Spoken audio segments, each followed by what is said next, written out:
All right, Chris Popper. I'm joined here by Marc Evan Jackson. And Mark, thanks for joining us. You're going to be appearing at the Criterion with Walsh, Jackson, and friends on Tuesday, July 30th at 7:30.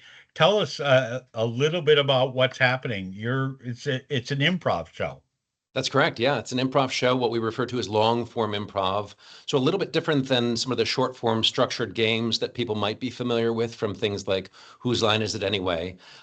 This is in effect, kind of a made up play kind of thing. There'll be lots of different scenes. Some will connect to others. You may see some characters come back, but the whole thing is born of a brief conversation with the audience. We get to know some people, find out maybe a little bit about what's happening in whatever town we happen to be in.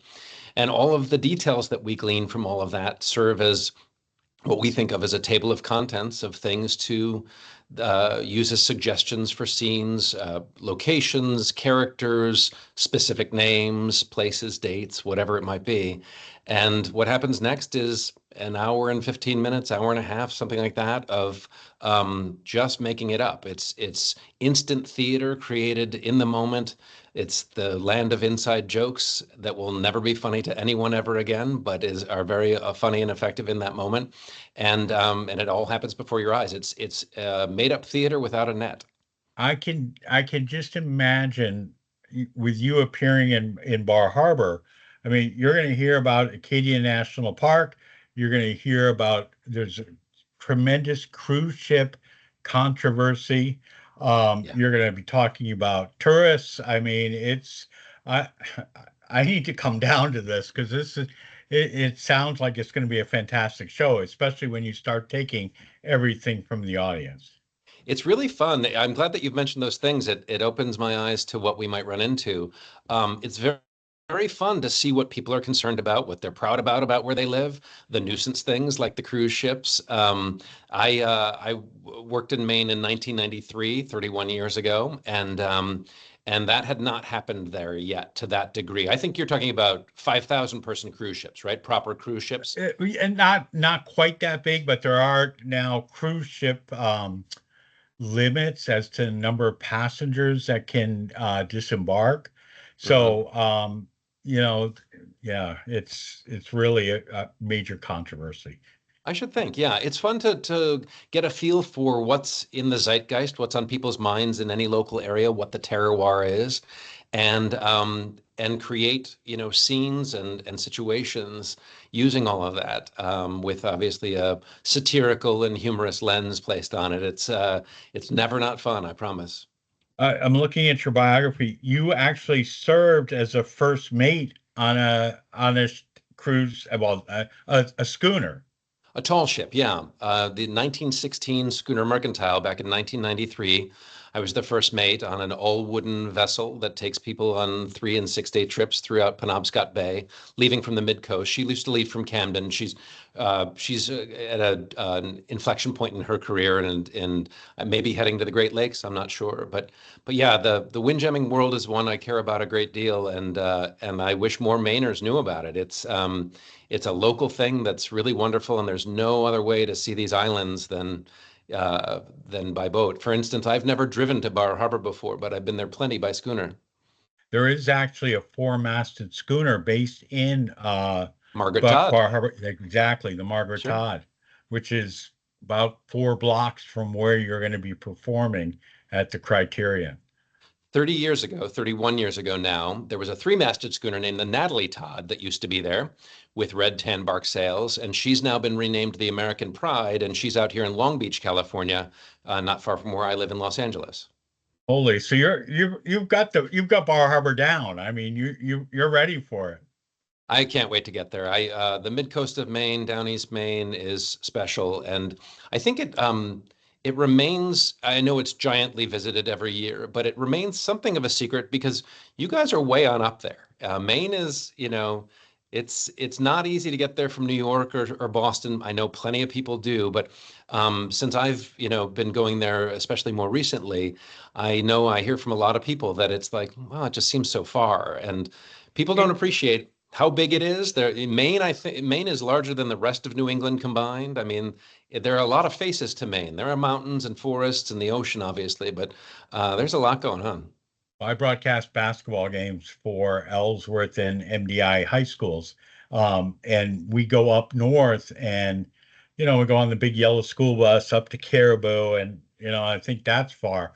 But then there's another part of Maine that's even further, Fort Kent and, way, way up north, which is another hour, 2 hours north. So, yeah, I mean, Maine Maine is, goes to Canada. Maine it goes to does. Quebec. Like, It yeah, does.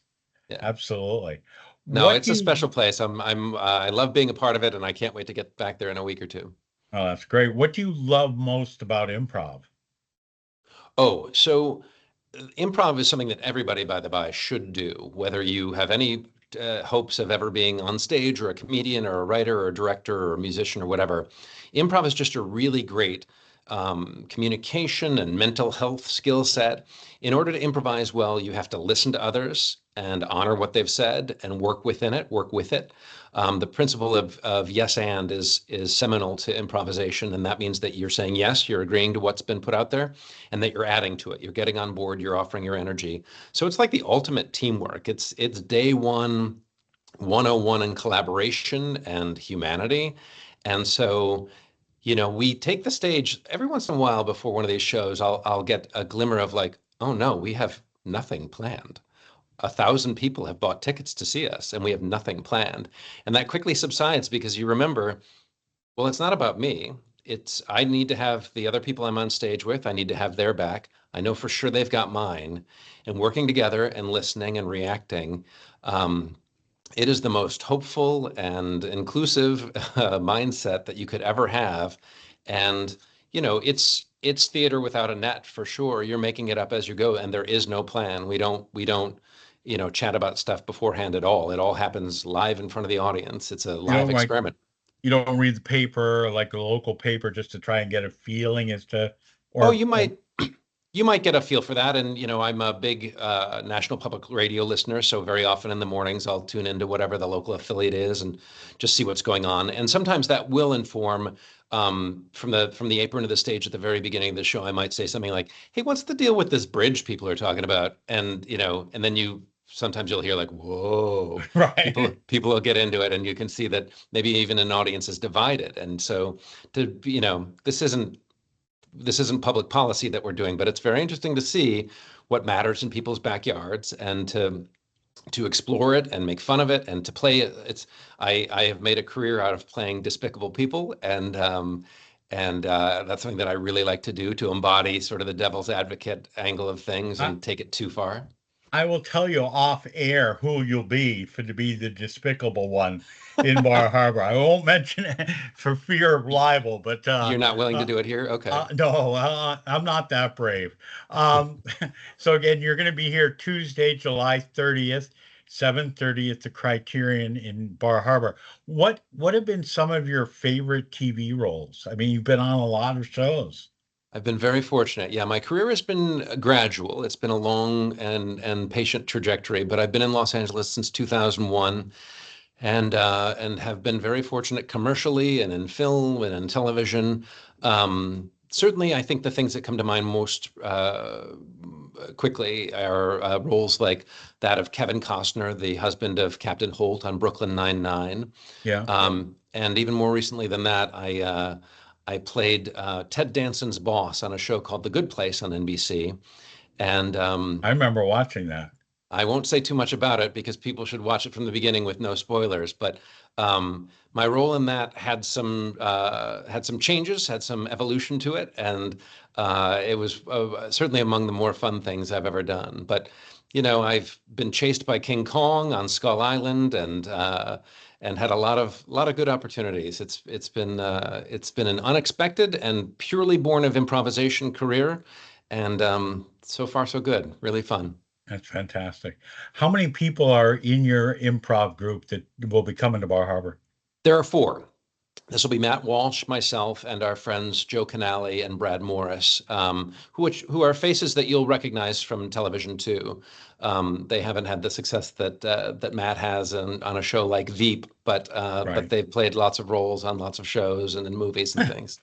All right. Well, listen, I'm gonna check my calendar because it sounds like gonna be a fantastic show. Again, you're gonna be appearing Tuesday, July 30th, 7:30 at the Criterion right in downtown Bar Harbor. So I thank you so much for joining us, and I wish you a great time, and look forward to seeing you here in Maine.